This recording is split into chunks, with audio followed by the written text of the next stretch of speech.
आपने पिछले 1 साल की रिटर्न्स अगर चेक करी हो ग्लोबल मार्केट्स के अंदर, तो उसके अंदर आपने ये देखा होगा कि नैस्डैक जो कि यूएस मार्केट के अंदर लिस्टेड है, वहाँ पे एक टॉप टियर रिटर्न्स आई हैं। सिमिलर टाइप ऑफ रिटर्न्स हमारी सेंसेक्स और निफ्टी के अंदर भी दिखाई दी हैं। अगर आप शेयर बाजार का काम कर रहे हैं, तो आपके पास एक ऐसा प्लेटफॉर्म है ईटीएफ इन्वेस्टिंग के अंदर, जहाँ पे आप थोड़ी सी अगर रिसर्च करें तो आपको नैस्डैक 100 जैसे ईटीएफ इंडिया के अंदर भी लिस्टेड मिल जाएंगे, जिसके अंदर आप डायरेक्ट इन्वेस्टमेंट कर सकते हैं।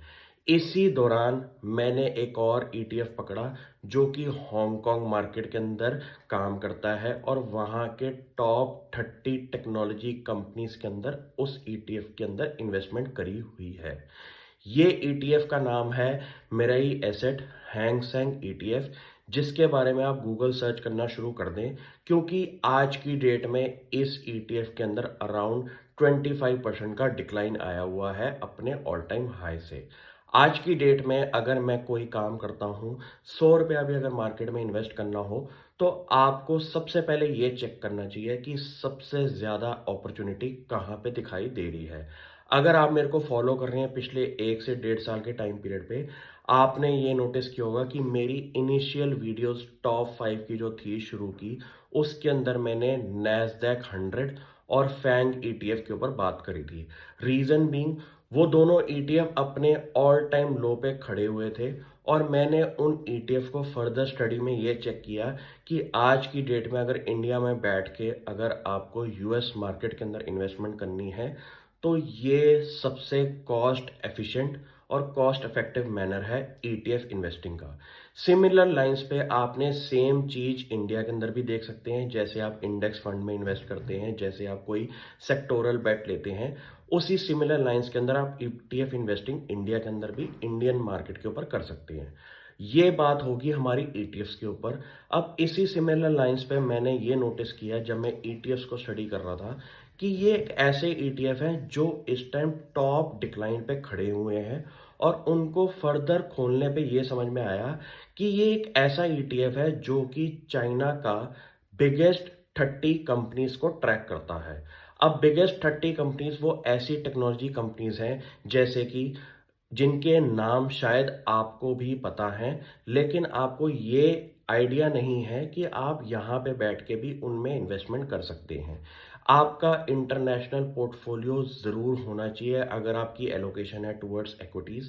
रीज़न बीइंग, अगर यूएस मार्केट ग्रो हो रही है और यूएस मार्केट के अंदर डिक्लाइन है और वहाँ पे आपको अगर वैल्यू बनती है, आप यहाँ से इन्वेस्टमेंट कर सकते हैं। इंडियन मार्केट अगर आपको बहुत ज़्यादा ओवर हीटेड लगती है, बहुत ज़्यादा बढ़ चुकी है और हांगकांग की मार्केट में आपको डिक्लाइन दिखाई देता है, आप एक वैल्यू प्ले मार सकते हैं अगर आपके पास दिल दिमाग है कि कुछ पैसा आपका चाइना मार्केट में भी होना चाहिए। आज की डेट में अगर मैं अपने कंपटीशन की बात करूं इंडिया के सामने, तो वो बिगेस्ट कंपटीटर मैं चाइना को समझता हूं। रीजन बीइंग, जो चीज चाइना आज की डेट में कर रहा है वो अगले 10 से 15 साल लग जाएंगे इंडिया जैसी मार्केट को ग्रो होने के लिए। आप वहां पे कोई भी सेक्टर पकड़ें, कोई भी कंपनी पकड़ें, वो अपने स्केल पे ऐसे काम कर रही हैं जो कि हम विजन कर सकते हैं अगले 10 से 15 साल के टाइम पीरियड में। जैसे कि उस पोर्टफोलियो कंपनीज की अगर मैं कुछ कंपनीज के सामने आपके सामने बात करूं, नंबर 1 कंपनी बैदू, वो वहाँ की गूगल सर्च इंजन के नाम से कंपनी जानी जाती है। वहाँ की मार्केट के लिए अगर आपको कुछ भी सर्च करना है, आप सिर्फ बैदू यूज करते हैं। अगर नेक्स्ट कंपनी की मैं बात करूं, श्योमी, जो कि इन वर्ल्ड की दिग्गज सेकंड लार्जेस्ट स्मार्टफोन मेकर है, उसमें अगर आपको थोड़ी सी दिलचस्पी दिखाई देती है, जैसे कि उनकी जो मोबाइल फ़ोन्स की रेंज है प्लस उनकी ईवी के अंदर जो एंट्री है, उन चीज़ों को देख के आपको ये समझ में आ जाएगा कि चाइना की बिगेस्ट मोबाइल कंपनी के अंदर आपको इन्वेस्टमेंट अगर करनी है, ये ईटीएफ रूट बेस्ट वे है। अगर मैं और कंपनीज की बात करूं जैसे कि JD.com, वो वहाँ की बिगेस्ट ई कॉमर्स कंपनी है, और साथ ही साथ अलीबाबा जो कि वर्ल्ड की one of the biggest e commerce company है, वो भी उस ईटीएफ बास्केट के अंदर आती है। ये ऐसी कुछ कंपनीज हैं जैसे कि टेंसेट कंपनी, जो कि चाइना की मोस्ट वैल्यूएबल कंपनी में से आती है और उस कंपनी को गेमिंग का बादशाह कहा जाता है। और आज की डेट में चाइना में जितना गेम्स के ऊपर आपने नोटिस देखा है कि बच्चों की दिलचस्पी है, बड़ों की दिलचस्पी है, उस कंपनी ने इस सेक्टर के अंदर डोमिनेंट पोजीशन बना के रखी हुई है। और ये एक ऐसी कंपनी है जो कि टेक्नोलॉजी प्ले के अंदर बहुत बड़ा चाइना के अंदर पार्ट के अंदर आती है।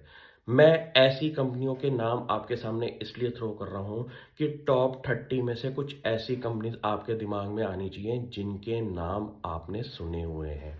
और ये एक ऐसी कंपनीज हैं जो कि अगर चाइना के बारे में कोई इन्वेस्टर अगर बात कर रहा है तो बास्केट ऑफ लिस्ट के अंदर ये कंपनियों के नाम ज़रूर आते हैं। मैं अपनी ऑडियंस के सामने ये बताना ज़रूर समझता हूँ कि आपको सिर्फ इन्वेस्टमेंट करते हुए एक सिंगल व्यू नहीं रखना चाहिए कि इंडियन मार्केट में आपको पैसा लगाना है। आपके पास बास्केट ऑफ इन्वेस्टमेंट्स होनी चाहिए। अगर आपके पास पोर्टफोलियो के अंदर फॉरेन पोर्टफोलियो के स्टॉक्स नहीं है, आप शायद कुछ ना कुछ कहीं ना कहीं मिस कर सकते हैं। क्यों? क्योंकि ऐसा भी हो सकता है कि एक साल के अंदर इंडियन मार्केट के अंदर इतना मज़ा नहीं आया, लेकिन हांगकांग की मार्केट आपकी बढ़ती हुई दिखाई दी। सिमिलर केस पे मैंने नैस्डैक 100 पे भी इन्वेस्टमेंट करी थी। सिमिलर केस पे मैंने फैंग ईटीएफ के अंदर भी इन्वेस्टमेंट करी थी, इसी सिचुएशन को देखते हुए। अब ये रीज़न इम्पोर्टेंट क्यों है? क्योंकि इंडिया के अंदर सबसे बड़ी बात है कि कंपटीशन अगर हम समझते हैं, तो वहाँ पे इंडिया के डोमेस्टिक प्लेयर तो कंपटीशन में है ही, लेकिन इंडिया की मार्केट के अंदर फॉरेन प्लेयर्स का भी बहुत बड़ा दबदबाव है, जिसकी वजह से इन कंपनीज को जो वैल्यूएशन मिल सकती है वो नहीं मिलती। आपने ये चीज़ चाइना में नहीं देखी होगी। क्यों?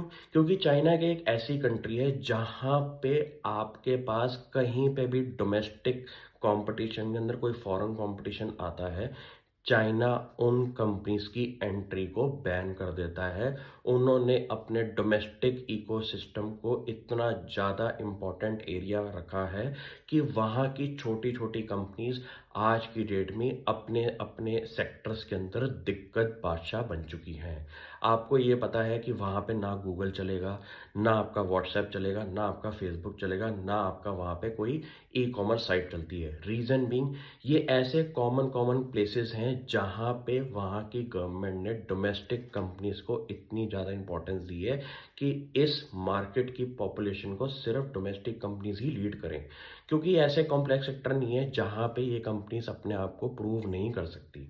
इसलिए मेरे को चाइना एज अ कंपटीशन बहुत बढ़िया प्ले दिखता है, क्योंकि वो एक ऐसे सेगमेंट पे खड़ा हुआ है जहाँ पे इंडिया अगले 10 से 15 साल की विजन देख सकता है। अगर मैं आपके सामने वहाँ की विजन और नंबर्स की बात करूँ, तो वो एक ऐसी कंट्री है जहाँ पे अगर कोई ई कॉमर्स मार्केट की बात करता है तो उनकी ई कॉमर्स मार्केट इस टाइम $1.2 ट्रिलियन पे खड़ी हुई है। उनके फाइनेंशियल सेविंग्स, उनके स्मार्टफोन यूजर्स, उनका कुछ भी सेक्टर अगर आप पकड़ लें तो वो इंडिया की मार्केट से लीप्स एंड बाउंड्स पे है।